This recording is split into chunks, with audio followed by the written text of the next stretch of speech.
பெண்கள் வன்கொடுமை பார்த்தோம்னா கடந்த ஆட்சியில் அதிகமாக இருந்தது. ஒரு வன்கொடுமை பண்ணாலும் அவங்களை கேஸ் எடுத்து விசாரித்து சீக்கிரமாலாம் அவங்களுக்கு வந்து தண்டனை கொடுக்க மாட்டாங்க. ஆனால் இந்த ஆட்சி வந்ததுக்கப்புறம் அந்த பெண்கள் வன்கொடுமையை தடுக்கிறதுக்கே சிங்கிள் பெண் அதிரப்படை ஒரு திட்டம் வந்து அது ஃபஸ்ட்டு வரவேற்கத்தக்க சிஸ்டம். அது அடுத்து அந்த சிஸ்டத்தை வந்து இம்ப்ளிமெண்ட் பண்ணி படிப்படியாக தான் அந்த வன்கொடுமையை குறைக்க முடியும். சரிங்களா? ஒரே நல்லா இது நடந்துடாது. தளபதி ஒன்றும் தப்பாலாம் பேசல. எங்கள் அப்பாவுக்கு அண்ணன் கேட்டதில் அதுக்கும் வந்து சட்டசபை விட்டு உடனே வெளியே வராங்க. அது ஏன் வராங்கன்னு தெரியல. ஆனால் வெளியில வந்து இப்போ விஜயோட பர்சனல் விஷயத்தெல்லாம் ஏற்றி வச்சு பேசுமா? அது என்ன நியாயம் சொல்லுங்க? ஃப்ரெண்ட்ஸுக்குள்ள கேட்க கட்டக்கூடாதா? அது ஃப்ரெண்டு தான். கண்டிப்பா நான் நினைக்கிறது ஃப்ரெண்டு தான். நீங்க நினைக்கிறீங்க ஃப்ரெண்டுன்ட்டு? மக்களும் அதான் நினைக்கிறாங்க. தளபதி விடவும் மாட்டாரு. ஜாதியை பத்தி அவர் அந்த ஐடி கார்டில் போடுறது ஒருபோதும் தளபதி விட மாட்டாரு.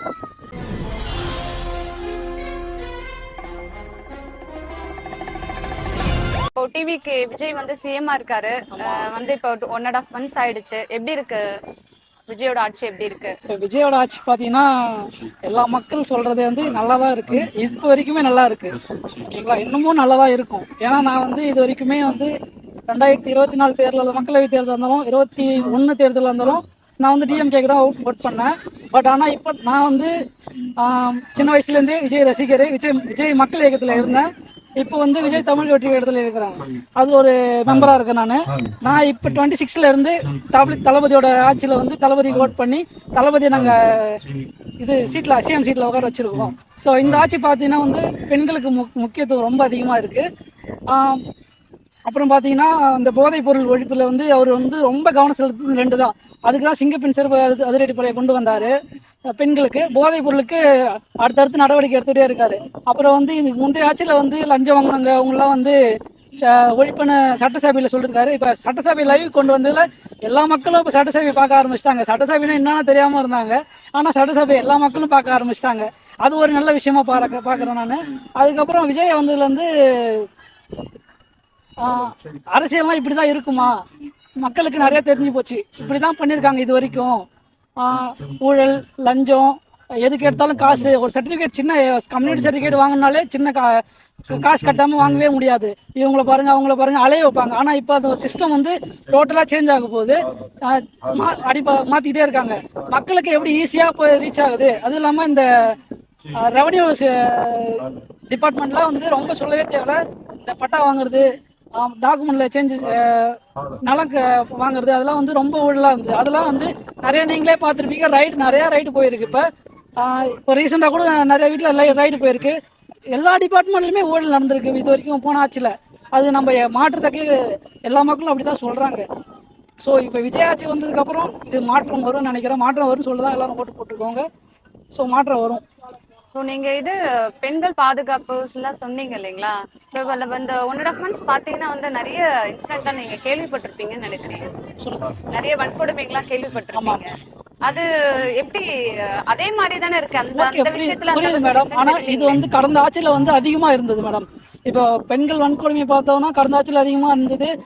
ஒரு வன்கொடுமை பண்ணாலும் அவங்களை கேஸ் எடுத்து விசாரித்து சீக்கிரமாலாம் அவங்களுக்கு வந்து தண்டனை கொடுக்க மாட்டாங்க. ஆனால் இந்த ஆட்சி வந்ததுக்கப்புறம் அந்த பெண்கள் வன்கொடுமையை தடுக்கிறதுக்கே சிங்கிள் பெண் அதிரப்படை ஒரு திட்டம் வந்து அது ஃபஸ்ட்டு வரவேற்கத்தக்க சிஸ்டம். அது அடுத்து அந்த சிஸ்டத்தை வந்து இம்ப்ளிமெண்ட் பண்ணி படிப்படியாக தான் அந்த வன்கொடுமையை குறைக்க முடியும். சரிங்களா? ஒரே நல்லா இது நடந்துடாது. அப்ப இந்த பாலியல் வன்கொடுமையில இருந்து கடந்த ஆட்சியை விட இப்ப குறைஞ்சிருக்குன்னு சொல்றீங்க? கண்டிப்பா குறைஞ்சிருக்கு மேடம். ஆனா நிறைய நியூஸ் அதிகமா வருதுங்களே. அதுல டிவிக்கு ஆளுங்களே நிறைய பேர் இருக்காங்கன்ற ஒரு குற்றச்சாட்டும் இருக்கு. அது டிவிக்கு ஆளுங்களா ஆதாரமும் டிவிக்கு ஆளுங்களா இருந்தாலும் அந்த டிவிக்கு ஆளுங்க யார் தப்புனாலும் உரிய விசாரணை நடத்தி அவங்களை உடனே கட்சி விட்டு நீக்கிறாங்க. அதையும் பாக்குறீங்களா? அது மட்டும் யாரும் பேச மாட்டீங்க. அது பாசிட்டிவ் தானே. கட்சியை விட்டு உடனே நீக்கிறாங்க. அந்த யாரா இருந்தாலும் யார் தப்புனாலும் அது எந்த கட்சியும் பார்க்கறது கிடையாது. பெண்களை எதிர்த்து யார் தப்புனாலும் அவங்க உடனே யார் பேர் வந்தது எல்லாருமே கட்சி விட்டு நீக்கிட்டாங்கன்னு சொல்றீங்களா? கண்டிப்பா மேடம். ஆக்ஷன் எடுத்துட்டாங்களா? நீங்க ஏதாச்சும் சொல்லுங்க. யாராச்சும் எடுக்கலன்னு ஏதாச்சும் சொல்லுங்க. அதுக்கு நான் ரீசன் சொல்றேன்.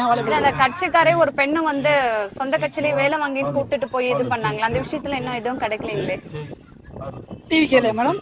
டிவிகேல அதை பத்தி இப்ப எப்படி சொல்லுங்கன்னா கண்டிப்பா அது தலைமைக்கு தெரிஞ்சதுன்னா கண்டிப்பா ஆக்ஷன் எடுத்துருப்பாங்க மேடம். சொன்னாங்களே தலைமைக்கு நான் தெரியப்படுத்தியும் வந்து இத பெருசா ஆக்காதீங்க விட்டுடுங்க அப்படின்னு சொன்னாங்கன்ட்டு ஒரு பிரஸ் மீட் கூட கொடுத்தாங்களே.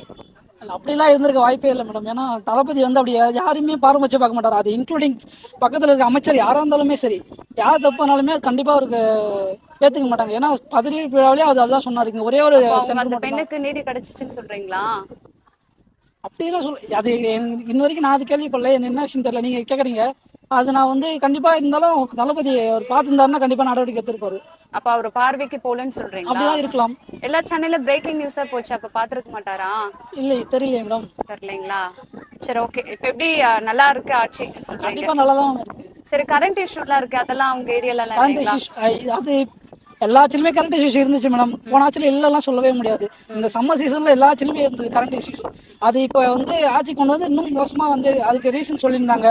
டிரான்ஸ்ஃபார்மர் பிரச்சனை, அந்த பிரச்சனை, அது இல்ல இல்லாம இருக்குங்களா, அந்த கரண்ட் இஷ்யூ இருக்குங்களா? இப்போ அதிகமாலாம் இல்லை மேடம். மோஸ்ட்லி குறைஞ்சிச்சு. எங்க ஏரியாலாம் எதுவும் சுத்தமா கிடையாது. சுத்தமா கரண்ட் இஷ்யூ இல்ல. போன ஆட்சியில இருந்தது, இப்ப குறைஞ்சிருச்சுன்னு ஆமா சொல்றீங்க. கண்டிப்பா. சரி, ஓகே. இப்போ இந்த சட்டசபையில வந்து அப்பாவை எங்க காணுட்டு ஒரு குட்டி ஸ்டோரி சொன்னார் இல்லைங்களா? கரெக்ட் சொன்னார் மேடம். அத பத்தி என்ன நினைக்கிறீங்க? நான் அதை பத்தி என்ன நினைக்கிறேன்னா, அவர் வந்து அந்த மாதிரி அவ்வளோ ஈஸியாக எடுத்தங்க ஒருத்தவங்களாம் ஈஸியாக எதுவும் பேச மாட்டாங்க மேடம். தளபதி விஜய் பொறுத்தளவுக்கு எதிர்கட்சி தலைவர் என்ன பேசியிருக்காருன்னா, அவர் நீங்கள் பார்த்துருப்பீங்க ஒரு 3 நாள் என்னென்ன பேசினாரு, என்ன போனாரு, எப்படி ஒருத்தவங்களை அதாவது சட்டசபையில் நாகரிகத்தை தவறி எப்படி பேசினாரு போனாருன்னு எல்லாருக்கும் எல்லா மீடியாவும் பார்த்துருக்கீங்க, எல்லாரும் போனீங்க. ஆனால் அதெல்லாம் யாருமே அவங்க கிட்ட கேள்வி கேட்க மாட்டேங்க. பட் தளபதி வந்து அவரு இல்ல, எதிர்கட்சியில யார் அந்த மாதிரி நாகரிகத்தை உதயநிதி ஸ்டாலின் என்ன நாகரிகம் தவறி பேசினாங்க? அவர் என்ன குதிரை பேரம் சொன்னாரு, சோஃபா மாடல் ஆசின்னு சொன்னாரு, எல்லாமே இன்னும் ஒரு நிறைய சொல்லியிருந்தாரு. எனக்கு ஒரு சிலது ஞாபகம் இருக்கு, அதனால உங்ககிட்ட சொல்றேன் நான்.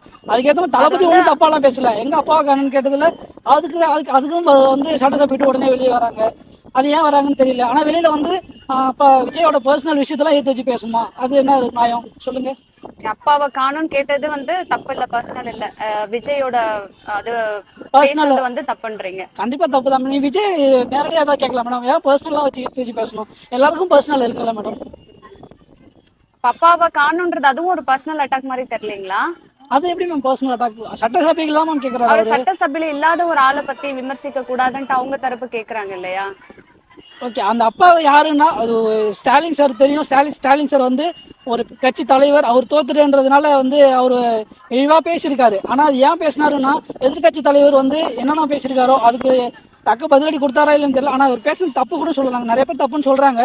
இவர் ஏன் பேசினாரு, எதுக்கு பேசினாருன்றது அவரே எக்ஸ்பிளைன் பண்ணுவார் நினைக்கிறேன். சரி, ஓகே.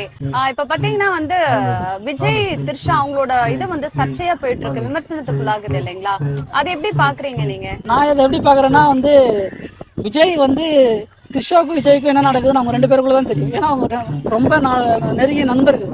ஓகேங்களா? எங்களை பொறுத்தளவுக்கு நாங்கள் வந்து நாங்கள் நண்பர்களை தான் அவங்க பார்க்குறோம். ஆனால் மற்றபடி இந்த மக்கள் வந்து எப்படி பேசுவாங்கன்னு எல்லாருக்குமே தெரியும். பொதுவாக 2 பேரும் பேச ஒரு பர்த்டேனிக்கு உட்காந்து கேக்லாம் கட் பண்றாரு. ஃப்ரெண்ட்ஸுக்குள்ள கேக் கட்டக்கூடாதா? சோ அது ஃப்ரெண்டு தான். கண்டிப்பா நான் நினைக்கிறது ஃப்ரெண்டு தான். நீங்க நினைக்கிறீங்க ஃப்ரெண்டுன்ட்டு, மக்களும் அதான் நினைக்கிறாங்க. சரி. அவங்க மிஸ்ஸஸ் வந்து கம்ப்ளைண்ட் பண்ணியிருக்காங்க இல்லைங்களா, ஒரு நடிகையோட வந்து திருமணத்தை மீறி உறவு இருக்கிறதால தான் அப்படி பண்றாருன்ட்டு. சோ அதனால அது இதுக்கும் கனெக்ட் ஆகுற மாதிரி தெரியலீங்களா? அது என்னை பொறுத்தளவுக்கு இது ஏன் அவங்க பண்ணாங்கன்னா, இவங்க கூட கனெக்ட் இருக்குன்னு சொல்லிட்டு பண்ணாங்க. ஆனால் இவங்க அது எனக்கு தெரிஞ்சு அவங்க சங்கீதா மேடம் வந்து விஜயை கரெக்டாக புரிஞ்சிருக்காங்களா இல்லையான்னு தெரியல. விஜயை பொறுத்தளவுக்கு அது மாதிரி பண்ண மாட்டாரு என்றது எங்களுக்கு ஒரு மனசுல அவங்க 25 வருஷமா வாழ்ந்திருக்காங்க ஒய்ஃப், அவங்க புரிஞ்சுக்காம இருந்திருப்பாங்களா? கரெக்ட் தான் மேடம். ஆனால் அது வந்து இன்னும் டிவோர்ஸ்லாம் ஆகலை மேடம். டிவோர்ஸ் கேஸ் போட்டிருக்காங்க, டிவோர்ஸ் இன்னும் ரீகலாக ஆகலை. அது 2 பேரும் சேர்றதுக்கு பாசிபிள் அதிகமாகவே இருக்கு. ஆக்சுவலி உங்க ஃப்ரெண்டு சங்கீதா தான் வந்து தப்பா புரிஞ்சுக்கிட்டாங்கன்னு சொல்றீங்க. மேபி இருக்கலாம். அப்படிங்களா? சரி, ஓகே. சரி, இப்போ பாத்தீங்கன்னா வந்து ஜாதி சான்றிதழ் வைப்போம் அப்படின்னு சொன்னாங்க இல்லைங்களா, பேர்ல ஐடி கார்டுல வந்து ஜாதி சான்றிதழ் வைக்கும்ட்டு, அது எப்படி பாக்குறீங்க? அது என்ன எக்ஸ்பிளனேஷன் கொடுத்துட்டாங்க அமைச்சர்கள். அது ஏன் அது சொன்னார்னா, அது சொன்னது அவங்க தப்பா புரிஞ்சுக்கிட்டாங்க. அவங்க சொன்னது வந்து ஒரு QR கோட் மூலியமா வந்து ஜாதி சான்று ஸ்கூல்ல இப்போ ஜாதி சான்று தேவை, இன்கம் சர்டிஃபிகேட் தேவை, மற்ற சர்டிஃபிகேட்ஸ் எல்லாம் ஸ்கூல்ல தேவைன்னு சொல்லிட்டு ஸ்டூடெண்ட்ஸை போய் ஒரு நான் சொன்ன ரெவன்யூ டிபார்ட்மெண்ட்ல ஒரு சர்டிஃபிகேட் வாங்கினாலும் அலைய வைக்கிறாங்க, காசு கேட்கறாங்கன்னு சொல்லிட்டு அதெல்லாம் சால்வ் பண்றதுக்காக தான் ஸ்கூல் மூலியமாவே அந்த சர்டிஃபிகேட்ஸ் கொடுக்கறதுக்காக சொல்லியிருந்தாங்க. ஆனால் அது ஐடி கார்டில் போகணுன்ற ஒரு டாக்கு வரல.